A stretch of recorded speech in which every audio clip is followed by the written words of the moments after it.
Pre boards का सिलसिला शुरू हो चुका है बहुत सारे स्कूल्स में। और जैसे ही प्री बोर्ड्स आती हैं, सबसे बड़ा कंफ्यूजन हो जाता है कि यार अगर हम फेल हो गए प्री बोर्ड्स में, अगर हम फेल हो गए बोर्ड एग्जामिनेशंस में तो हम क्या करेंगे। ये सवाल मंडराने रखता है और हर एक बच्चे के दिमाग में आने लगता है।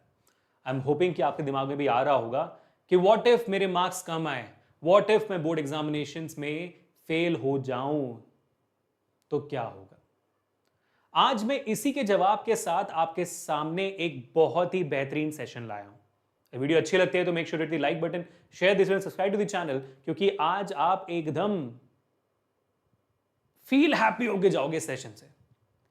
जिसके दिमाग में ये डर मंडरा रहा है, बता देता हूं आपको कि सीबीएसई ने ही इन सारे सवालों का जवाब दिया है अपने ही एक बहुत ही इंटरेस्टिंग ब्रोशर में, और वो दिखाता हूं मैं आज आपको। आप देख सकते हो कि ये जो पीडीएफ डॉक्यूमेंट है cbse.gov.in के ही वेबसाइट से निकाला हुआ है। ये नॉर्मल FAQs हैं, फ्रीक्वेंटली आस्क्ड क्वेश्चन है, तो बच्चे पूछते हैं। इसी वजह से सीबीएसई ने ये बनाया भी है पीडीएफ, ताकि बच्चों को पता रहे कि अगर वो फेल होने वाले हैं तो फिर उनके पास और रास्ता क्या है। क्या उनकी जिंदगी वहीं पे खत्म हो जाती है, क्या वो कुछ कर ही नहीं सकते हैं, क्या 10 दोबारा देना पड़ता है, क्या करना पड़ता है। That is what we are going to understand today in this very small 10-minute session. तो अगर आपके पास वक्त है तो अपने फ्यूचर के बारे में अच्छी तरीके से जान लीजिए, और मैं दुआ करता हूं कि किसी को भी इस डॉक्यूमेंट को दोबारा देखने की या तो इसी सेम सवाल को दोबारा गूगल करने की नौबत ना है, और आप कभी भी फेल ना हो। ये मेरी दुआ है। इसी बेसिस में मैं आगे बढ़ता हूं, ठीक है। तो थोड़ा ध्यान देंगे, ये सीबीएसई के 4 पन्नों वाला बहुत इंटरेस्टिंग सारे सवाल है इसमें, तो एक एक सवाल पे ध्यान देते हुए आगे बढ़ते हैं। थोड़ा सा और मैं बड़ा कर देता हूं ताकि आपको दिख जाए ठीक से। सब बराबर दिख रहा है एकदम, ठीक है, बहुत बढ़िया। इतना बड़ा भी चाहिए क्या? नहीं ना, इतना बड़ा तो नहीं चाहिए, ये ठीक है ना, करेक्ट। चलो अब आगे बढ़ते हैं और पहला सवाल देखते हैं कि जो सबसे कॉमन है आप लोगों के बीच में। Is it compulsory for a student who has failed in theory to repeat the practical examination? हाँ बेटा, आज मैं सारे इन जनरल डाउट्स को क्लियर करने वाला हूँ। थियरी में फेल हो गए तो प्रैक्टिकल लिखना है, प्रैक्टिकल में फेल हो गए तो थियरी भी लिखना है, इंटरनल असेसमेंट फेल हो गए तो थियरी लिखनी है, थियरी में फेल हो गए तो इंटरनल असेसमेंट भी दोबारा देना पड़ेगा। क्या करना है, सारे सवालों का जवाब जैसे हम देने वाले हैं वैसे सीबीएसई ने दिया हुआ है, तो एक बार देख लेते हैं ध्यान से, ठीक है। और अगर इस सेशन के एंड में जाकर आपका मूड अच्छा हो जाए तो भाई हिट करना लाइक और वीडियो को शेयर कर देना इमीडिएटली, ताकि आपके सारे दोस्तों को पता चल जाए, ठीक है। चलो, is it compulsory for a student who has failed in theory to repeat the practical examination? बहुत सारे स्कूल्स में तो प्रैक्टिकल एग्जामिनेशन होता भी नहीं, तो चिंता मत करो, सीबीएसई का भी यही जवाब है, no, you don't need to. If the student has passed in practical, previous practical marks will be carried forward and accounted for. The student will appear only in theory. Theory examination ही आपको दोबारा देना होगा। अच्छा से, तो theory examination दोबारा होगी? हाँ होगी। कैसे होगी देखो ध्यान से यहाँ पर। When a student drops 1 year, what will be the syllabus for the examination next year? ठीक है, मान लो कि इस साल आपको किसी वजह से ड्रॉप हो जाता है, तो आपका सिलेबस क्या होगा नेक्स्ट साल का? वही भाई, आप जो आपका अपडेटेड सिलेबस होगा। अगले साल अगर सीबीएसई सिलेबस बदलती है तो वही होगा। उस साल, उस पर्टिकुलर साल में जो बच्चे पढ़ रहे हैं वही आपको भी देना है। कुछ पुराना सिलेबस कंटिन्यू होगा नहीं होगा वो सब टेंशन नहीं है, उस साल जो बच्चे पढ़ रहे हैं, याद रखो इस बात को, ठीक है। अब आगे, the student has to appear in the syllabus prescribed for the year in which he or she plans to appear for examination. Simple, ठीक है। Now, student, is a student eligible to improve performance after qualifying class 10th and 12th? अब ये जो session है सिर्फ उन बच्चों के लिए नहीं जो सिर्फ फेल होने वाले हैं। What if किसी बच्चे को मार्क्स जो आए हैं उससे वो हैप्पी नहीं है, मतलब होते हैं ना बहुत सारे, जैसे मैं था यार, मेरे 98 भी आ जाए मेरे खुश नहीं होता था, मैंने बोला यार 2 मार्क्स आ गए। वैसे जो बच्चे होते हैं ना, अगर उनको अपने मार्क्स इंप्रूव करने हैं तो क्या कोई तरीका है? बिल्कुल है भाई, देखो यहां पर ध्यान से। Yes, CBSE says yes, you can improve your performance. How? A student who has qualified class 10th and 12th examination, उन्होंने क्वालिफाई कर लिया है, उनके मार्क्स आ चुके हैं, वो फेल नहीं हुए हैं किसी भी सब्जेक्ट में, may appear for improvement in one subject in supplementary examination in class 12th and 2 subjects in class 10th or in 1 or more subjects in succeeding year. समझ रहे हो? देखो मैं समझाता हूं सिंपल भाषा में। अगर आप फेल नहीं हुए हो लेकिन अपने मार्क्स से खुश नहीं हो, 60 आए हैं, 75, मतलब क्या कहते हैं 75 आए हैं, लेकिन आपको पता है क्या मेरे को इस सब्जेक्ट में 90 आ सकता है, 95 आ सकता है। हर साल बोर्ड एग्जामिनेशन के बाद सप्लीमेंट्री एग्जामिनेशन होती है जिसको हम कंपार्टमेंट एग्जाम भी कहते हैं। उसी कंपार्टमेंट एग्जामिनेशन और सप्लीमेंट्री एग्जामिनेशन को आप भी दे सकते हो एज एन इंप्रूवमेंट एग्जामिनेशन। अगर आप वो एग्जामिनेशन देते हो तो फिर आपके जो नए मार्क्स होंगे वो अपडेट हो जाएंगे और आपका नया मार्कशीट में आपके नए मार्क्स के साथ ही आपको अपना मार्क्स आएगा और आपका परसेंटेज बदल सकता है।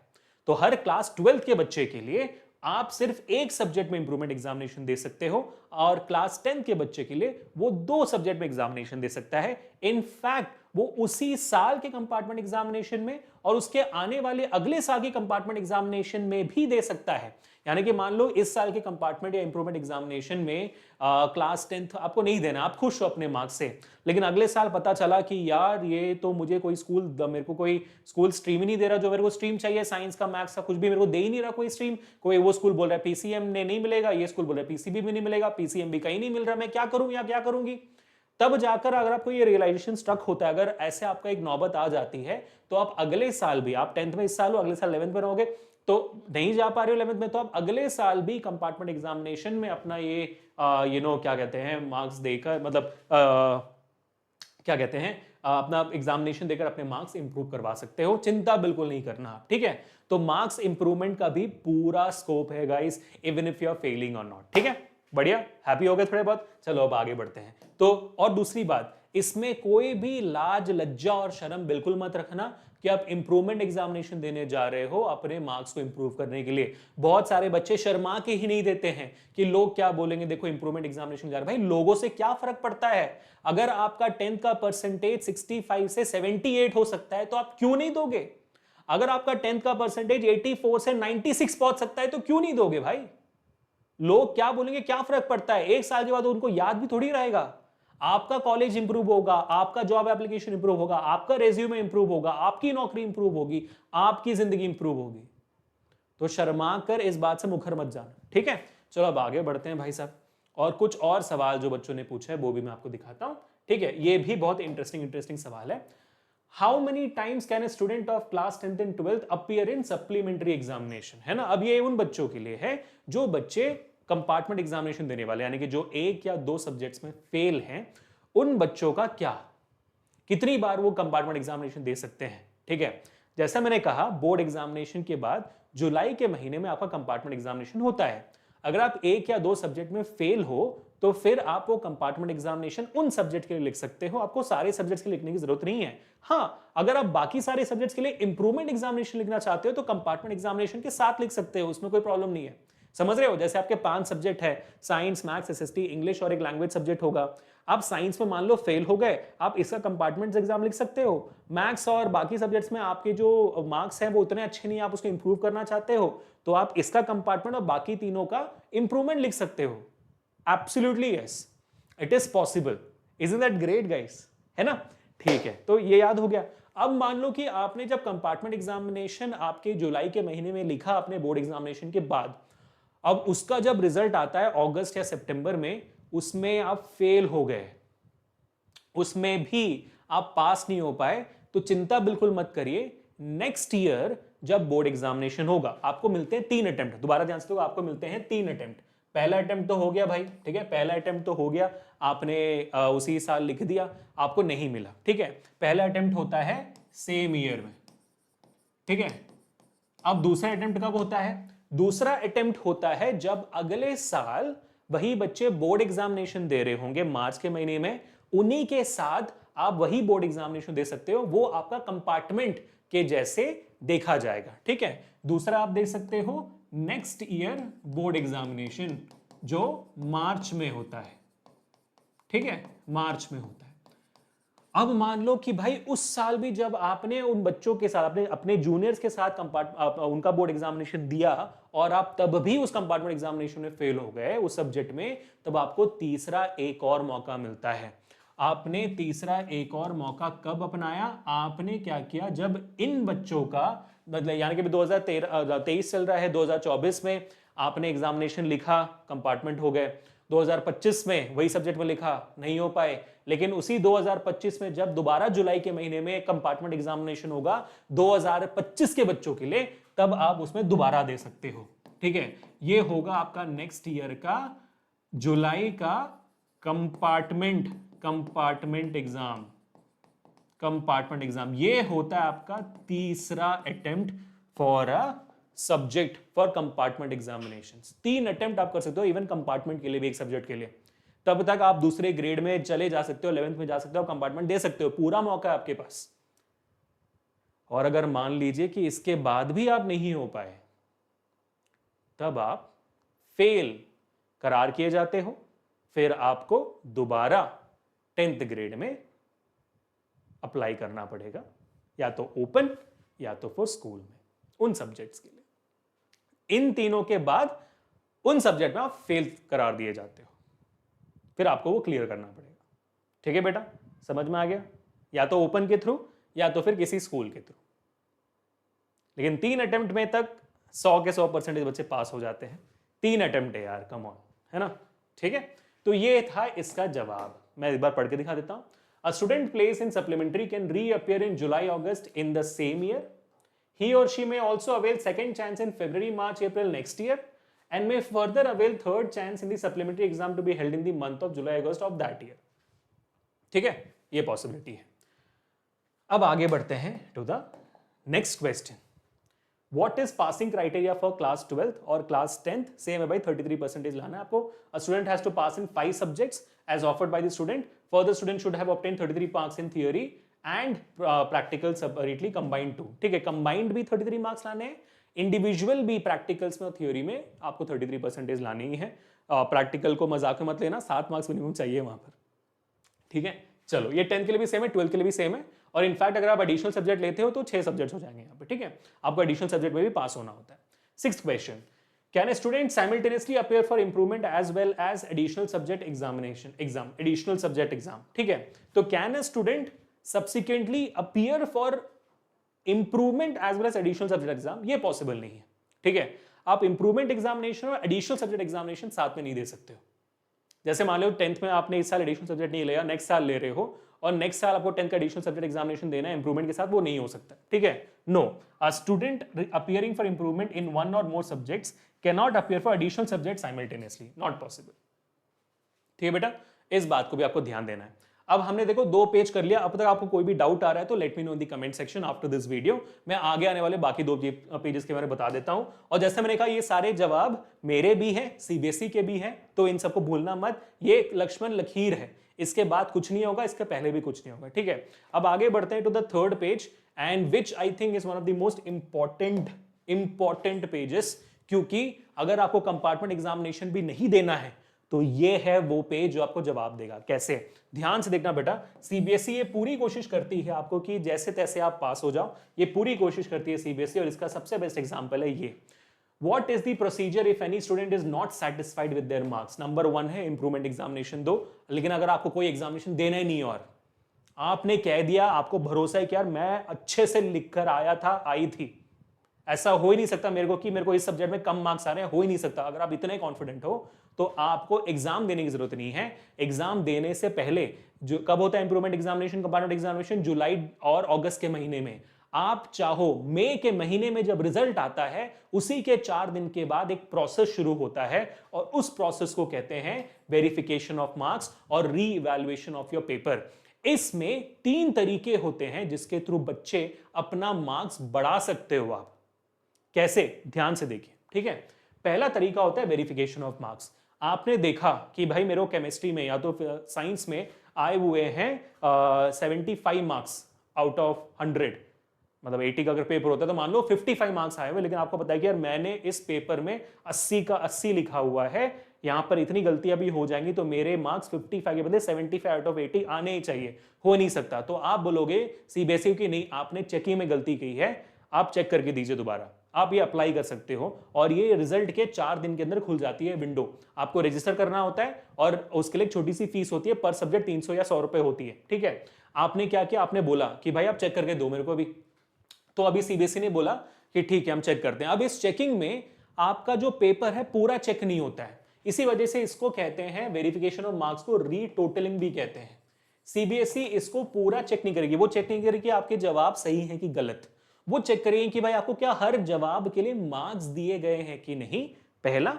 दूसरा, क्या मार्क्स दिए गए हैं सारे सवाल में? अगर दिए गए हैं तो फिर वो देखते हैं कि भाई कैलकुलेशन में कोई मिस्टेक तो नहीं है, कि गिनती कर रहे थे, अच्छा यहाँ 1 2 3 4 ऐसे आप गिनती करते गए और टोटलिंग में गलती हो गई, सिर्फ वो चेक करते हैं, ठीक है। अगर मान लो सीबीएसई ने चेक करके बोल दिया हाँ यार सही बोला आपने, आप सही हो, ये रहे आपके नए मार्क्स, तो आप खुश। लेकिन अगर सीबीएसई ने बोला नहीं हमने चेक किया, सारे सवालों में मार्क्स भी मिले और आपका टोटल भी सही है, आप गलत हो, आपको नहीं दे सकते मार्क्स, तब आप दोबारा अप्लाई कर सकते हो। आप दूसरा तरीका अप्लाई कर सकते हो, विच इज, तो दूसरा तरीका क्या है, आप बोल सकते हो सीबीएसई ने मेरे को पता है कि मेरे मार्क्स आने चाहिए, आप एक काम करो, मुझे आप मेरे आंसर शीट का, साइंस के आंसर शीट का फोटो कॉपी भेजिए, ठीक है। तो ये मेरे को पिछले साल हजारों बच्चों ने भेजे थे अपने आंसर शीट के फोटो कॉपीज कि सर आप चेक करें बताइए हमारे मार्क्स मिलेंगे कि नहीं, और मैंने चेक किए थे बैठकर मेरे इंस्टाग्राम पे, समझ रहे हो। और ऐसे हमारे इस चैनल के हर टीचर ने किया था, किसी भी और यूट्यूबर ने नहीं किया, किसी भी और यूट्यूब चैनल ने नहीं किया, हमने बैठ के किया। इनफैक्ट रीचेकिंग के बारे में हम ही ने बच्चे को बताया कि भाई ये पॉसिबल है, आप करो क्यों नहीं रहे हो। हजारों बच्चों ने रीचेकिंग करवा के अपने मार्क्स बढ़ाए थे, हजारों बच्चों ने, किसी ने इस चीज को प्रमोट नहीं किया था। बेकार का, अब उदास हो जाते बच्चे, बेकार का एग्जाम देना पड़ता, और किसी ने भी ये चीज नहीं किया। क्यों? चंद रुपयों के लिए, 100 रुपए 200 रुपए देने पड़ते हैं उसके लिए। ये गलती आप मत करना, करना है तो अभी से जमा करके रखो पैसे, ठीक है। पिज्जा खमकाओ एक हफ्ते, समझ में आ जाएगा, ठीक है। तो अब देखो फोटो कॉपी मंगा लिया आपने मुझे दिखाया, किसी भी टीचर को दिखाया कि आप चेक बताइए मेरे को मार्क्स मिलने चाहिए, आप खुद चेक कर लो, ठीक है। आप खुद चेक कर लिया आपने पाया नहीं यार सीबीएसई सही बोल रहा है, तो आप कुछ नहीं कर सकते, जो है वही है। आपने चेक किया और आपने बोला नहीं मेरे को यहां पर मार्क्स मिल रहे हैं, आपके टीचर ने कह दिया, मैंने भी कह दिया, तो आप क्या करोगे? आप सीबीएसई को अप्लाई करोगे कि नहीं मैंने चेक किया है, ये देखो आपकी गलती। सीबीएसई मान लेगा, सीबीएसई आर्ग्यूमेंट नहीं करेगा, सीबीएसई मान लेगा। सीबीएसई ने मानकर आपको दे दिया मार्क्स, बढ़िया। और वो होता है तीसरा प्रोसेस कि आपने अप्लाई किया, बोला CBSE please re-evaluate my paper, फिर सीबीएसई ने रीइवैल्यूएट किया और आपको मार्क्स मिल जाते हैं। इसमें सिर्फ एक ही कैच है और वो बहुत इंपॉर्टेंट है, ध्यान से देखना। पिछले साल बच्चे अभी तब भी कंफ्यूज थे। आप तीसरा स्टेप डायरेक्टली नहीं करवा सकते हो। आप सीबीएसई को नहीं बोल सकते भाई पूरा पेपर चेक कर दो, क्या टोटली मोटलिंग कर रहे हो, फोटोकॉपी सब नहीं चाहिए, पूरा चेक कर दो, नहीं, ये हो ही नहीं सकता। आपको स्टेप बाय स्टेप जाना पड़ेगा। आप रीवैल्यूएशन तब तक नहीं करवा सकते जब तक आपने रीटोटलिंग ना करवाया हो या फोटोकॉपी ना मंगाया हो। स्टेप 3 तभी पहुंचोगे अगर आपने स्टेप 1 स्टेप 2 किया है। क्यों ऐसा होता है? क्योंकि स्टेप 1 में ही हजारों बच्चों का हो जाता है, स्टेप 2 में बाकी सारे बच्चों को हो जाता है, स्टेप 3 तक ज्यादातर बच्चे पहुंचते नहीं है, कुछ very minimum number of students reach step 3 इस वजह से, ठीक है। समझ भावुक हो गया मैं इस बात को लेकर, क्योंकि पिछले से मेरे को पता है कि कितना हमने सेशन लिया था इसके ऊपर यार, ठीक है। बात समझ में आ गई आपको? सॉरी थोड़ा लंबा हो गया सेशन, बट आई होप मुद्दे की बात हो रही है, ठीक है। अब हम आगे बढ़ते हैं to the next part. Question number 8 क्या है भाई?